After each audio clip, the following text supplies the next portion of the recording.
Sports Plus is sponsored by Compliant Solutions, simplified compliance for empowered businesses. Good evening and welcome to Sports Plus. I am Corey Miller.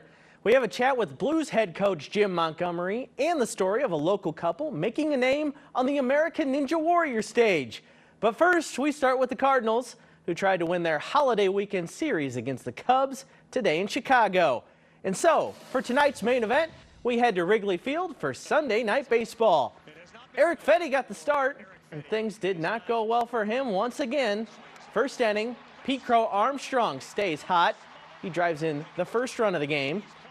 Fetty was pulled after just an inning and a third, but was responsible for the run scored on this Kyle Tucker bases loaded knock. Things only got worse from there.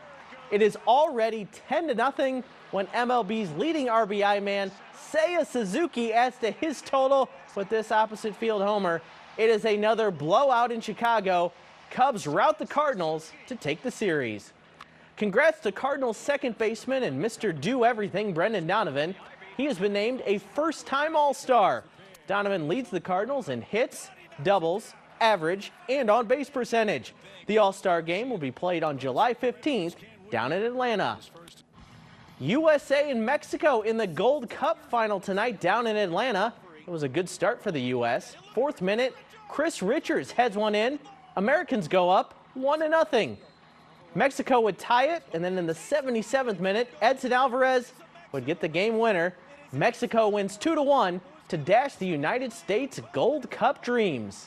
This 5 on Your Side St. Louis City SC coverage is sponsored by Together Credit Union. It was a familiar result for City SC on the road last night in Salt Lake City. They went down 2-0 and could not claw their way back. They did convert 2 goals to make it a respectable 3-2 finish, but it's another match and another goose egg in the point column.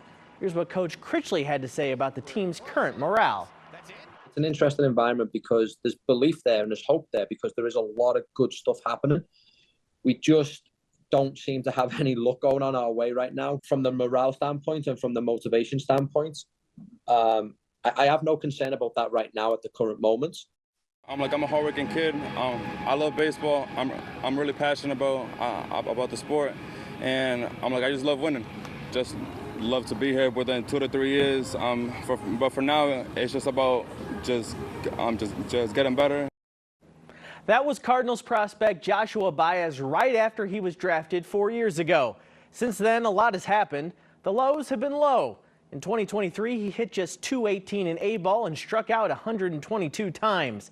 But now things seem to be clicking for the 22-year-old. At Peoria and Springfield, he's hitting .294 and showing off his light tower power with 11 home runs. There's a ways to go, but Baez is back in the top Cardinals prospect conversation. I chatted with him this week in Springfield. Do you remember when you came to Busch Stadium right after you were drafted? Yeah. That's the first time I got to meet you. We all kind of talked to you there. How is this Joshua Baez different than that guy we talked to last time? Yeah, so that was 4 years ago. It was a crazy time, drive, going to St. Louis, it just happened so fast. I feel like the Joshua that I am now is a more mature, a bit more understanding of the game and the situations and how to handle different moments and just being a team guy and just helping the team win. How big is confidence for you? Is that something that you've had to develop? Yeah. Confidence has been huge. That's been something that I've been developing over the years. Just coming from the DR, it was a big change for me. So just embracing it and just knowing that I'm here and I deserve to be here and just soaking it all in. You're a guy that I'm thinking probably every team you've ever been on, you've always been the best player. It's always probably come pretty easy to hit that first adversity. Just how tough was that? Tough. It was really tough. There was a lot of nights where I, couldn't sleep. A lot of nights where I felt am I supposed to be here? But you kind of, you learn how to deal with tough moments and how to bounce back. And that was kind of what I had to learn. And it just kept happening. So, I just had to keep getting up and keep fighting back. And now when things go a bit left, I don't really get discouraged. I kind of just know that it's a hard game and just have to keep working. How natural is your power? I know I saw the highlight of you hitting it like over the train track over there. Was there a time growing up when you maybe hit a ball and you're like, okay, I'm a little bit different than everybody else with how far I can hit this thing? Yeah, so that like started coming since I got here to the U.S. when I was 11. Like I just kind of noticed that I was hitting the ball a bit harder than the kids, that were around me, and just my work ethic. Like I started playing baseball when I was 9 years old, so fairly late. And as soon as I started, I never stopped. Day in and day out, all day, all night. It was kind of just a grind and just learning how to play the game, the mechanics, and as soon as I started, I just never stopped, and I feel like that's what's got me to this point. You're a big guy. What's your height and weight right now? Height and weight right now, it should be 6'4", 235. But you have 28 stolen bases this year. Are people surprised when they see how fast you are? Yeah, people are surprised, yes. They don't think that I can run. Like they see me kind of like a bigger guy with broad shoulders, big back, and they think, that I can get down the line or steal a bag, and that's something that I've always worked on. I did track, cross country, I've always ran, and I take pride in that, being able to run, hit for power, steal bases. Like I love that part of my game. It surprises a lot of people, but that's something that I've always worked, and my mobility, like I'm always on top of it just so I can be able to do these things.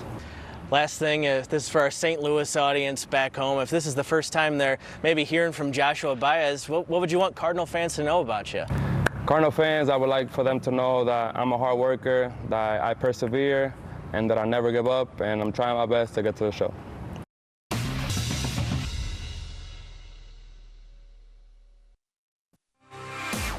This Sports Plus conversation is sponsored by your Quality Ford dealers. Ford F-Series, America's best-selling trucks for 47 years. It may be the middle of summer, but the St. Louis Blues have been the talk of the town this week.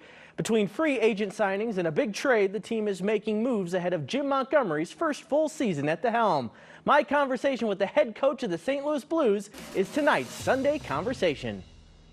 Let's talk hockey. Been a busy week around here. Some new faces coming in. Ask you about some of the new guys. First of all, Suter yesterday. What do you like about him? Well, he's an honest player. He plays the right way. He builds the team game, and he had 23 goals last year. Excellent penalty killer. Someone that's going to fit really well with our team first attitude. Bukestad, been around a little while. What kind of vibe does he bring to the team? Big, powerful forward who can score.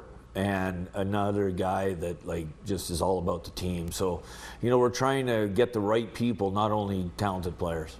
Talking about a lot about Mayu the last couple days. What sticks out most about him, his potential, and what have you told him about his opportunity right now when he shows up?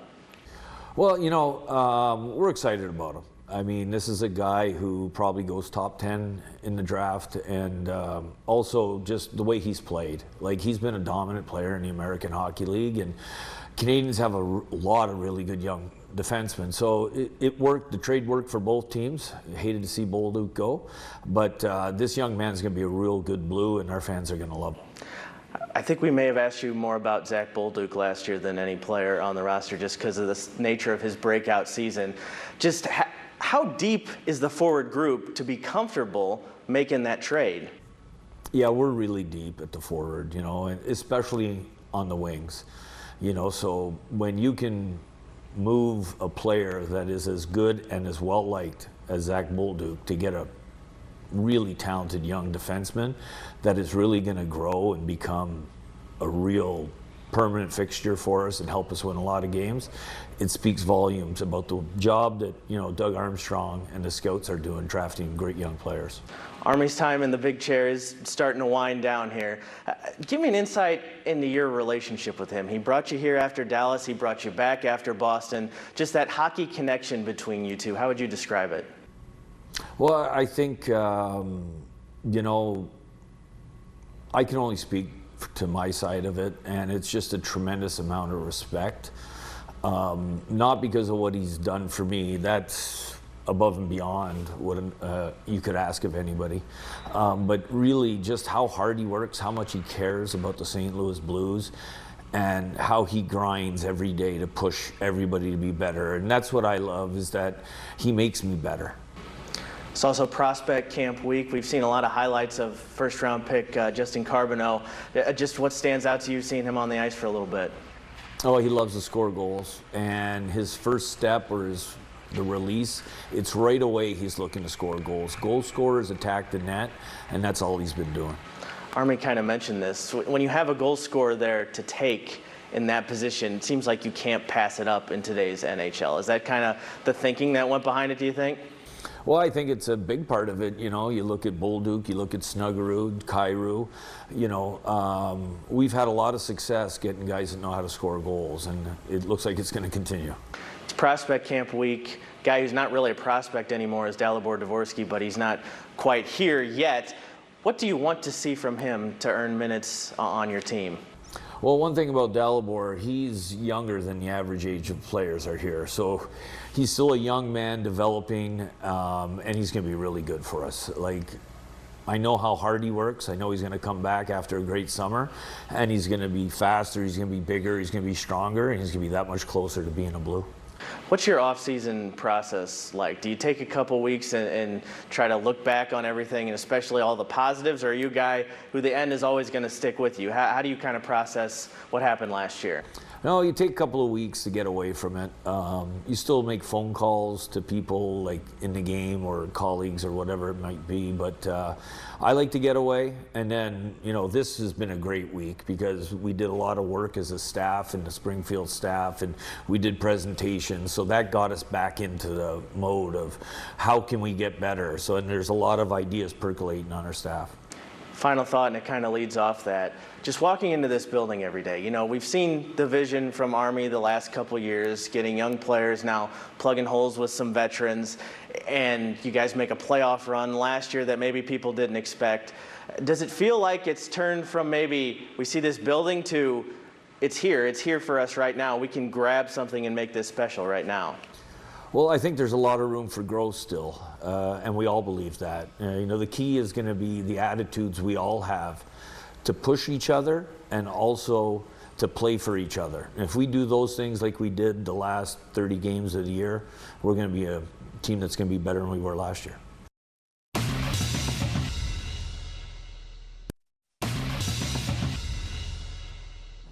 We had a playoff in the final round of the John Deere Classic. Brian Campbell and Emiliano Grillo. Campbell decided only one playoff hole was needed. He gets the par to win the event, finishing at 18 under par. Time now for the Victory Men's Health, Frankly Speaking. And a word about the Blues. It feels like go time out at Centene Community Ice Center.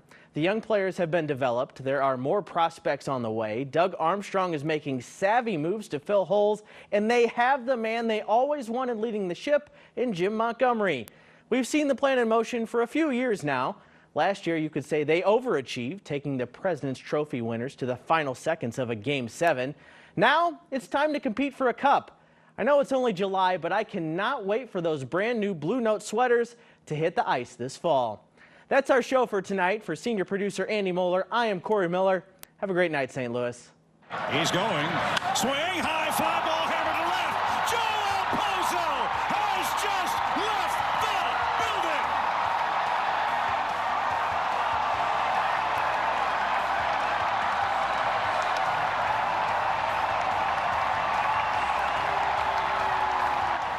building. Continue with us on 5+. Download